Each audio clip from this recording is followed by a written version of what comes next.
जय माँ डाट काली भक्तों। आज का जो वीडियो है आप टैगलाइन से समझ जाएँगे, वास्तु टिप्स को लेकर, वास्तु उपायों को लेकर एक और नया वीडियो लेके आया हूँ आपके लिए। आप लोग मेरे वास्तु टिप्स को, वास्तु उपाय को इतना प्यार दे रहे हो, इतना दुलार दे रहे हो कि हर एक चीज़ का वास्तु शास्त्र का ज्ञान देना, हर एक चीज़ का उपाय देना मेरे लिए अब बहुत अति आवश्यक हो गया है। आज मैं आपको वीडियो के माध्यम से साझा करूँगा कि घर में अगर आपकी बीमारी है, कोई रोगी है जो रोग से ग्रस्त है, आपने उसको हॉस्पिटल में दिखाते हो, आप उस पे दवाइयाँ खूब सारी दवाइयाँ लगाते हो, खूब सारा पैसा लगाते हो, पर इलाज उसका नामुमकिन के बराबर होता है। मतलब कि कोई बीमारी है, पकड़ में नहीं आ रही है, कोई बीमारी है, दवाई खा रहा है बंदा, पर उससे उसको कोई फ़र्क ही नहीं पड़ रहा है। होता है ना ऐसा? तो ये क्यों हो रहा है? क्या कारण है? कैसे ठीक हो सकता है? और कहाँ से ये जड़ उगती है? समस्त जानकारी, दोस्तों समस्त जानकारी इस वीडियो के माध्यम से आपको देने जा रहा हूँ। आप लोगों से निवेदन है, मेरे और जैसे वास्तुशास्त्र की वीडियोज़ को आप पसंद करें, इस वीडियो को भी मैं आशा करता हूँ आप पसंद करोगे और पसंद आने पे इसे लाइक, शेयर और कमेंट ज़रूर करोगे। अब मैं आपको बता दूँ जो वीडियो है, क्या आप भी आए दिन रहते हो बीमार? और कहीं इसका कारण वास्तु दोष तो नहीं? आपके घर में कुछ ऐसी चीज़ें हैं जो गलत डायरेक्शन में रख दी गई हैं या कुछ ऐसी चीज़ें हैं जिनका प्रयोग आपको तरीके से करना नहीं आ रहा है और दिशा अनुसार वो चीज़ें आपको इतनी नेगेटिविटी देती है कि आए दिन कोई ना कोई बीमार पड़ जाता है, घर में लंबी समय से बीमारी चल रही है, सारा पैसा इलाज में जा रहा है, हॉस्पिटल में जा रहा हो और अब आप ऐसा सोच रहे हो कि अब कर्जा लेने का समय आ गया। उस कर्जा लेने के लिए भी वो भी कर्जा इसलिए क्योंकि बीमारी ठीक ही नहीं हो रही है।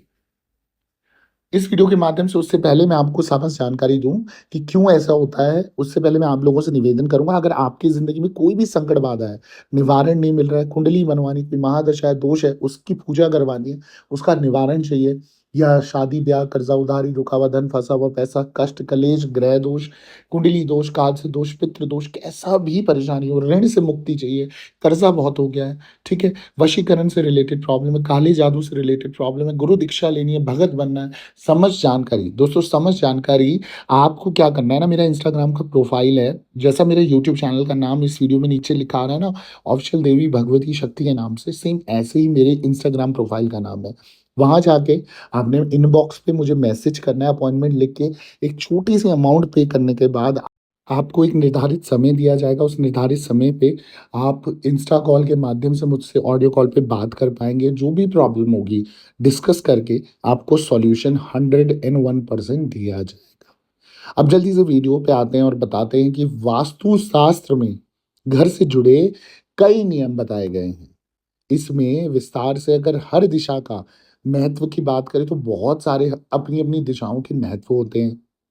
वास्तुशास्त्र में इस बात की जानकारी भी मिलती है कि आपका घर किस दिशा में होना चाहिए और किस दिशा में नहीं होना चाहिए। दिशाओं के आधार पर ही वास्तु दोष की जानकारी भी मिलती है, ठीक है? अब वास्तु दोष दूर करने के कुछ नियम बताए गए हैं। हालाँकि इन नियमों का पालन करने और घर का वास्तु होने से जीवन में सौभाग्य और समृद्धि की बढ़ोतरी होती है और समृद्धि आती है। लेकिन वास्तु में कमियों के कारण कई समस्याएँ आपके घर में उत्पन्न हो सकती हैं। अगर आपके परिवार में आए दिन कोई सदस्य बीमार रहता है, तो इसका कारण वास्तु दोष हो सकता है। अगर घर का कोई सदस्य किसी बीमारी से पीड़ित है, तो घर के वास्तु का ध्यान रखना बहुत ज़रूरी है। अगर घर की उत्तर-पूर्व दिशा में वास्तु दोष हो, तो घर में कोई ना कोई बीमार या बीमारी रहती रहती। तो आइए जानते हैं कि वास्तु दोष कब होता है और इससे बचने के क्या उपाय हो सकते हैं। अब सबसे पहले बात करूं वास्तु नियमों की, तो घर के जो उत्तर पूर्व दिशा यानी कि ईशान कोण में पानी का होना बहुत ज़रूरी होता है, ठीक है? अब दूसरी चीज़ का ध्यान रखनी है वास्तुशास्त्र के अनुसार दक्षिण-पश्चिम दिशा में पानी नहीं होना चाहिए। ये चीज़ें ऐसी है ना, आप इसको एक बार ट्राई करके देखो, चीज़ों का चेंजेस करके देखो। अगर किसी की भी उत्तर-पूर्व दिशा में पानी नहीं होगा ना, तो फिर आपको ना कैसा दिक्कत आएगी, आपको किसी न कैसी बीमारी से रिलेटेड प्रॉब्लम आती रहेगी, हॉस्पिटल्स में पैसा जाता रहेगा। वहीं अगर मैं दक्षिण-पश्चिम दिशा की बात करूँ, तो दक्षिण-पश्चिम दिशा में पानी नहीं होना चाहिए तो नहीं होना चाहिए, वहाँ पानी का एक बूँद भी नहीं होना चाहिए। मतलब स्टोरेज नहीं होनी चाहिए, पानी से रिलेटेड फ्लो नहीं होना चाहिए, तो फिर ये आपको डिस्ट्रैक्ट करके बीमारियाँ पैदा करेंगे। उत्तर हो गया, उत्तर या पूर्व दिशा हो गई, इसमें इन्वर्टर जैसी भारी वस्तुएँ रखने से आपने बचना है। उत्तर या उत्तर-पूर्व दिशा में इन्वर्टर जैसी भारी वस्तु रखने से आपने बचना है। ये आपके घर में बड़ी-बड़ी बीमारियाँ लाकर खड़ा कर देंगे और हर महीने आपका उसमें पैसा जाएगा। यदि इन क्षेत्रों में वास्तु दोष है, तो घर में बीमारी का कारण बना रहेगा। ठीक है? ये तो मैंने बता दी कुछ नियम, जो आपको वास्तु को लेकर ध्यान रखने हैं। आप तुरंत मेरी वीडियो सुन रहे हैं, अपने घर का डायरेक्शन चेक करें। आपके घर में ऐसा कुछ भी होगा तो आप देखेंगे बीमारी का होना अनिवार्य आपने कर दिया है कि होनी चाहिए बीमारी इस घर में। वो आप खुद से ही चाह रहे हो, है ना? तो ये दोष उत्पन्न आप करने वाले हो, तो दोष का निवारण भी आप खुद कर सकते हो। जैसे आपने मेरी वीडियो देखी, इस पे निस्तारण ज़रूर ढूँढें, सॉल्यूशन ज़रूर करें। पानी को लेकर मैं वास्तु नियम आपको बता देता हूँ। दक्षिण और पश्चिम दिशा के बीच में नल जैसा कोई जल स्रोत नहीं होना चाहिए। दक्षिण और पश्चिम दिशा के बीच में।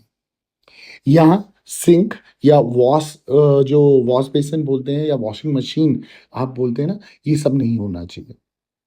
वहीं यहाँ पानी की मौजूदगी गृह स्वामी के स्वास्थ्य पर दुष्प्रभाव डालती है। तो आप भी अगर ऐसी प्रॉब्लम से जूझ रहे हो, एक बार अपनी दक्षिण और पश्चिम दिशा को चेक करना। अगर वहाँ नल या जल का स्रोत मौजूद है ना, तो आप देखोगे घर की जो गृहस्वामी है ना, उसको दिक्कतें आ रही होंगी लाइफ में। बीमारी, परेशानी और ये सब झंझटबाजी, है ना? दूसरी चीज़ दवा को लेकर वास्तु नियम बता देता हूँ जल्दी से। यदि घर में बीमारी हो, तो दक्षिण दिशा की ओर मुँह करके दवाइयाँ नहीं रखनी। दक्षिण ओर दक्षिण यानी कि साउथ डायरेक्शन में मुँह करके दवाइयाँ नहीं रखनी है। दवाइयों को उत्तर या उत्तर-पूर्व दिशा में रखना बेहतर होता है, बेस्ट होता है। दवाइयों को रखने के लिए उत्तर-पूर्व दिशा भी उचित बताई गई है। वहीं अगर आप लिक्विड मेडिसिन जैसे होते हैं ना, जो तरल पदार्थ यानी कि सिरप टाइप जो मेडिसिन्स होती हैं, अगर वो आप यूज़ करें तो उन्हें पूर्व या उत्तर में रखना है। जो जितनी भी दवाइयाँ हैं उनको कभी भी दक्षिण-पूर्व ध्यान रहे स्थान आपको दक्षिण-पूर्व दिशा अर्थात आग्नेय कोण जिसे हम बोलते हैं ना, इस तरफ नहीं रखनी चाहिए। तो भैया ये नियम आप जल्दी से जल्दी अपने घर में लागू कर दो। आपको मैं गारंटी दे रहा हूँ, अगर आप इस नियम अनुसार चलोगे, आपके घर से बीमारी दौड़-दौड़ कर निकल जाएगी, भाग जाएगी, खौफ खाएगी। अगर आपने वास्तु नियम का बदलाव अपने घर में हो गया, आपके घर में अगर बीमारी बार-बार पनपती है। अब दवा लेने को भी वास्तु नियम बताए गए हैं, तो वास्तु शास्त्र के अनुसार दवा लेने के वास्तु नियम क्या है, वो भी मैं जल्दी से बता दे रहा हूँ। जब भी कोई बीमार हो जाता है, तो डॉक्टर दवा देते हैं, लेकिन कभी-कभी इससे कोई फ़ायदा आपको नहीं मिलता है। सहमत है ना ऐसी बात से मेरी? दवाइयाँ हमेशा उत्तर दिशा की ओर रख कर लेनी चाहिए।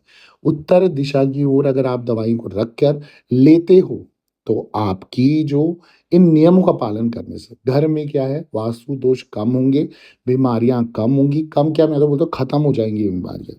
तो अगर आपको भी समझ नहीं आ रहा है, हमारे घर में बार-बार बीमारियाँ आ जाती हैं, हर महीने हॉस्पिटल के चक्कर लगते ही लगते हैं, या हमारे वास्तु दोष है आपको पता भी है और आप कुछ नहीं कर पा रहे हो, तो आप थोड़ा-सा ये बदलाव करके देखें, 101% आपके घर में बदलाव आएँगे ही आएँगे, चेंजेज़ आएँगे ही आएँगे। छोटे-छोटे 1 2 उपाय बता देता हूँ मैं जल्दी से।